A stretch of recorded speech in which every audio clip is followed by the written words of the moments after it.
when it comes to Riri Williams, this thing, we've known this, Gary. Marvel's Ironheart is a disaster in the making. We've known it since it was announced. They've known it since it was announced. And it sounds like they did everything behind the scenes to either not have this come out, period, or to delay it as long as they could, re-edit it a million times. But unfortunately for them, it is going to come out. And just as we've seen so often from Marvel over the past several years, they decided to pick a character, cherry pick a character, instead of using a bunch of other characters that people would be interested in. Go back, take a character who failed in the comic books over and over again, give them their own series, and in all likelihood, it's going to be rejected just like the comics were. But Dominique Thorne went out, maybe because of the backlash, maybe because all of the dislikes that have happened, nearing 500,000 dislikes now on this Ironheart trailer. Maybe do a little damage control because people view this as a replacement Iron Man, a replacement for Tony Stark. And she says, no. Don't say those things. Like, this is not Tony Stark. And do you know why this is not Tony Stark? Because I'm so much better than Tony Stark could have ever possibly been. Not sure if this is the way you want to go about this. Ironheart star Dominique Thorne distances herself from Iron Man comparisons in a new interview. And this is the quote. Hey, guys, I don't know why you keep saying this. There's a clear understanding. She's not Tony Stark. She doesn't have $1 billion at her disposal. She doesn't have the resources. She doesn't have the mentorship or the guidance. So guys, this is not Tony Stark. It's a little black girl who's poor and doesn't have all of the things that Tony Stark had. So she's actually way better than he could ever dream of being. I don't know if that's the route you want to go with this. I think it might be a little bit of a misstep. You think, okay, let's start with fatherless. So you're saying she doesn't have a dad. A black girl doesn't have a dad. Is that what we're saying here? No mentor, no dad. Okay. Little on the nose, but okay. I'm a poor little black girl. I don't have billions of dollars. Like, I have all the disadvantages. So there's really no comparison. Like, when you say it like that, she's not saying, quote unquote, I'm better than Tony Stark. But that's exactly what she's saying. Look at all these advantages that Tony Stark has. Look at all these things he has. I don't have that, and I'm still able to do this because we have to overcome so we can be iconic. Iconic. Like, that's what this shit is. And it's even funnier when you think that just a couple months ago, they were trying to make all the connections they possibly could to promote this shit. Like, they were talking about that. Oh, Robert Downey Jr. gave her 2 thumbs up. I don't really want to let down Iron Man, so it's great that he feels so good about this series. Because you want those connections. That's what this character is. It's a DEI replacement for Iron Man in the comics that they're bringing to live action, changing some things about the origin, changing some things about where she got the tech, changing some things about this. But at the end of the day, it's the same fucking character. It's the same thing. And yes, she is striking her own legacy by stealing the white man's legacy and then needing the white man's affirmation for her stealing that legacy. Progress, ladies and gentlemen, progress.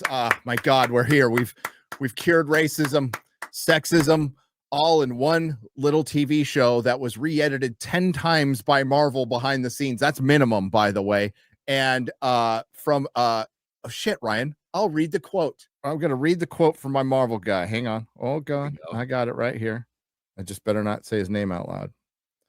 Yeah. From Bob Scalavini.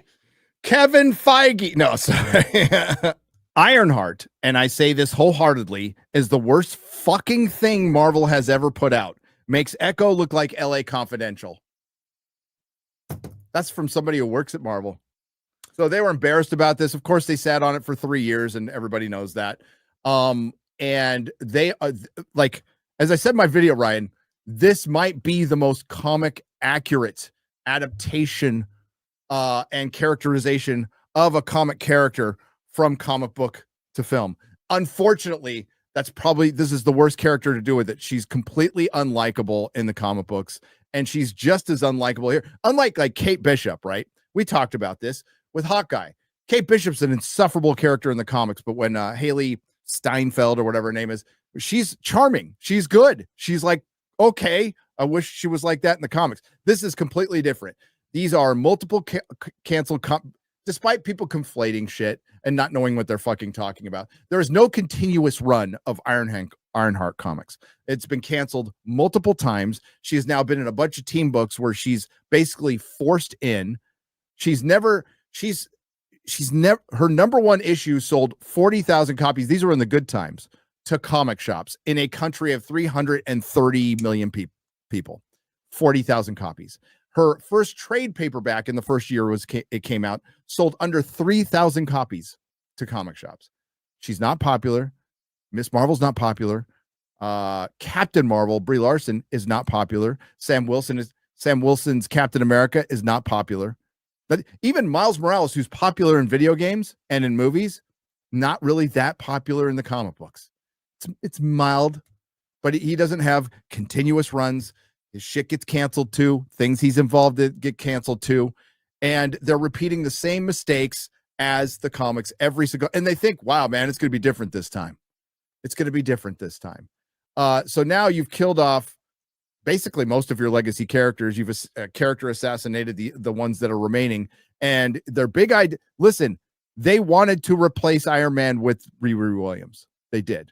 They thought this could actually work. Why else would they put hundreds of millions of dollars into this show? Hundreds of millions of dollars into this show. This is a $200 million show. Well, you have to remember, because even though it's coming out now, when we have seen some of these budgets that are a little bit less for something like, say, Echo or Agatha or whatever, when this was made, it was back when all the other things, when She-Hulk cost, $230 million, when Secret Invasion cost $200+ million. Like, this is when this was being made, like that era for Marvel Television. They just haven't come out with it for 3 years since they finished filming. But yeah, it's highly likely that that's what they ended up spending on this, which is fucking nuts. I mean, that's what I told was pretty much the average of what. Well, no, it's in print too. There's articles where it's in print, where the Star Wars shows and the Marvel shows they all range around $200 million. Depending on the Star Wars show, because of they have the advantage of using the volume, which can, bring some of those like Obi-Wan Kenobi series or Mandalorian series down from where they would normally be if they did them all like Marvel. But Dominique Thorne, I don't know if this is going to help with any of the backlash. I hazard to say, gonna make it worse. Zip it, be quiet, let this thing drop. Don't go all acolyte on us. I don't think she will. I don't think she's that dumb. I really don't. You don't think she's gonna drop a sick mixtape diss track? Dude, oh my God, it's almost been a year. We're coming up on a year of the diss track, because I remember I was traveling and I went out and I'm like, okay, the first episode, it was the first couple of episodes that Acolyte was out. And I'm like, this is going to die down now. So I think it was after episode 3 or 4. Can't quite remember. I was in North Carolina, and then somebody tells me the freaking diss track drops. And I'm like, I had to make a video in my hotel room that night. I'm like, I cannot believe she did this. I cannot fucking believe she did this. And I thought it was fake at first. I thought it was all fake and AI, and I'm like, no.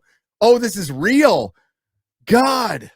I can't think they'll be that stupid, but this will be bad. Like, this is going to be Acolyte bad. I just don't know if there'll be the backlash, because it seems like people have just kind of, with Marvel, they're just kind of, I'm moving on now. I think we're moving in the apathy phase.